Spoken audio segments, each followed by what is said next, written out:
Happy New Year, everyone. I hope that you've all had an amazing holiday and that you took some time out for yourself and done some stuff you love, catching up with friends and family and just relaxing. Now that we're in 2018, can you believe it? We've already got into the year, and no doubt you've already been thinking about what you want to be doing this year, what big changes you're going to be making. Last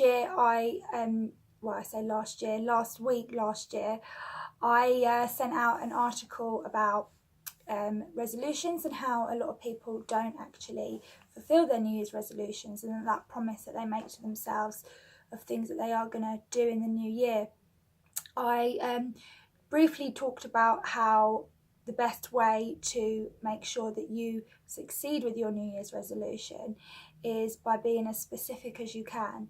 And I then wrote a follow-up article which I sent out to my subscribers, talking about how the best way to start is to actually work your way backwards. And I thought that needed just a little more attention and focus from myself, because some people get quite confused when it comes to short-term goals versus long-term goals, and just really kind of how to have that real focus and that specific SMART goal setup. If you've never heard of SMART goals before, SMART goal is specific, measurable, achievable or actionable, realistic and time bound. So when you make a SMART goal for yourself, it can be of course short term or long term. What I was referring to last week when I spoke about working your way backwards is, let's say that you want to be your own boss and have a successful business this time next year. If that's something that you want to do, for example, there's no way, in any way, shape or form, you are going to get from here to there in one swoop. It's just not going to happen. So the whole concept of working your way backwards is to think, right, well, if I want to be my own boss in a year from now, that means that 6 months from now, I need to be earning quite a good amount of profit, because I need to gradually become self-sufficient. I need to be able to, know that I can survive and I can get by with the income that I'm generating from my business and not therefore be employed. So that could be a 6-month goal. What would a 3-month goal be? Well, a 3-month goal then would be, okay, I need to be making X amount of money based on my current outgoings, and I need to be at least halfway there with being self-sufficient in 3 months. Now, of course, this is all just a general, very basic example. Don't quote me on that, because 3 months to get a business up and running and being able to support yourself, it takes a lot of businesses way over a year to actually achieve that. So for example's sake, please don't take what I'm saying literally. So 3 months, so you could think, right, 3 months I need to be earning X amount of money to set me up for my 6-month goal. And then if I'm going to have that 3-month goal of earning X amount of money to support myself, then I need to, in 1 month, be having a few clients at least, or having a few customers, or, having a lot of people interested in my products and getting that exposure. So it's about really working your way back to where you currently are right now. So you'd go from 1 month to a week to a day, as in today, what can I do now today? Well, if you wanted to start your own business, or you've already got an amazing business plan, today, what could you do? You could perhaps do some marketing. You could perhaps get in contact with people who might be interested in your business, some influencers, people who you've got already good contacts with, and they could perhaps help you in some way, shape or form with your business. It could be just the smallest of actions and changes, but by getting that ball rolling, it's inevitably going to help you then to move on to future, what I refer to as milestones. Also, another thing that's really important to remember with goal setting and incorporating change in your life is that the mind is so powerful, and we are creatures of habit, absolutely 100%. We go every single day through our same routines, and it doesn't really differ that much. And you might have heard the expression, same shit, different day. A lot of people I speak to, I say, oh, how's your day? And then, you know, they'll say, oh, you know, same shit, different day. And I think, oh, okay, well, that's, you know, that in itself, that expression just gives you a real kind of all-rounder as to the perspective that most people have on their average day. And if you compare that kind of expression to an expression such as, one that I like is, if you want to have something that you've never had before, you need to do something that you've never ever done.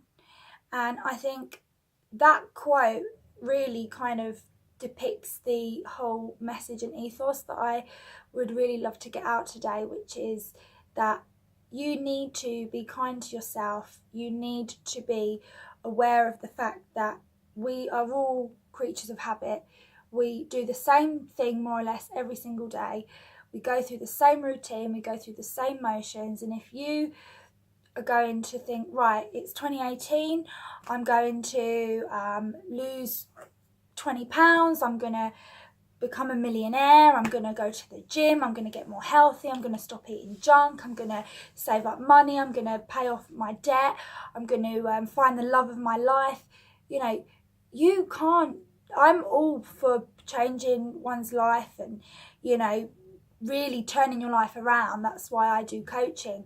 However, you can't do it all in one go.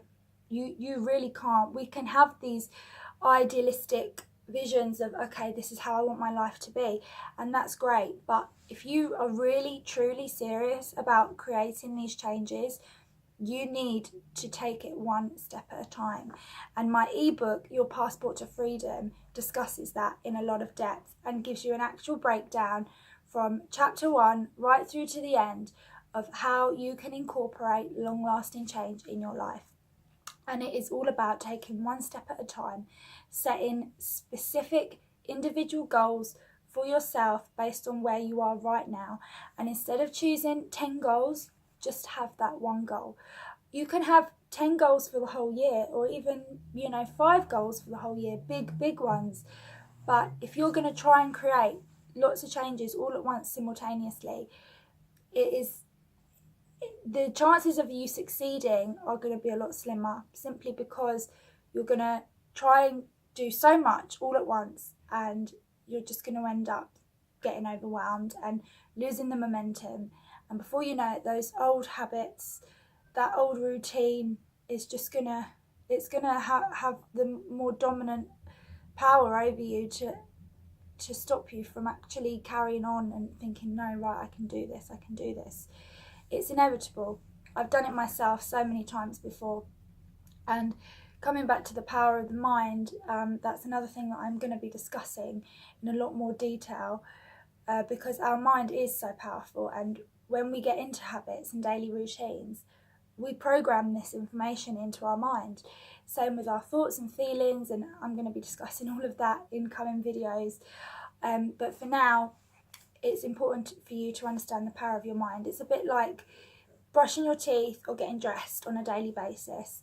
I know I sometimes have pajama days where I literally won't get dressed at all, and I'll just think, no, I've had a hard week, I'm just going to watch some DVDs and chill out. And I always feel a bit like a slob when I don't get dressed. Even if I'm comfy and I'm relaxed, I just think, oh, you know, it's a bit of a kind of a hard thing to do and not feel guilty for. And same with brushing your teeth, you know, brushing your teeth, brushing your hair, having a wash. These are all things that we do that are very basic every single day. But what you have to remember is that there are a lot of people on this planet that don't even know what a shower looks like, or don't even know what a toothbrush looks like. So why is it that we are so at odds with the idea of not doing these basic simple things every day? That's because it's ingrained in us. That's the way we've been raised. That's the way we've been brought up to do these things. And it's the same with losing bad habits and developing new, more positive ones. It's about slowly, gradually enforcing and almost training ourselves to follow through with those actions daily. And once we've got that successfully accomplished, so again, coming back to goal setting, if if you want to have a thriving business in a year and be self-employed, do it every day. Commit yourself to 1 hour a day of working towards your business. And that might not sound like a lot, but if you're starting off with 1 hour and you get into that routine, then you can build it up to 2 hours. Then, you know, you can start doing all these different things. And from there on in, all the future goals, all the milestones, all the bigger changes that you're then looking for, you're going to naturally start to follow on and accomplish those too, because you will have the momentum and you'll think, yes, I'm doing this right, it's so easy, I can do this, I can do that. And that's the same with any area of your life. As I mentioned, your Passport to Freedom, my complimentary ebook. If you've not been on my website yet, please have a look at my website. There's articles on there that talk all about change, self-sabotage, fear, and if you subscribe, you'll get my complimentary ebook, Your Passport to Freedom, which really will help you and give you everything you need, tools, exercises that you can do by yourself to really get you on par with where you want to be in 2018. Thank you very much, and I look forward to speaking with you again soon. Take care, bye.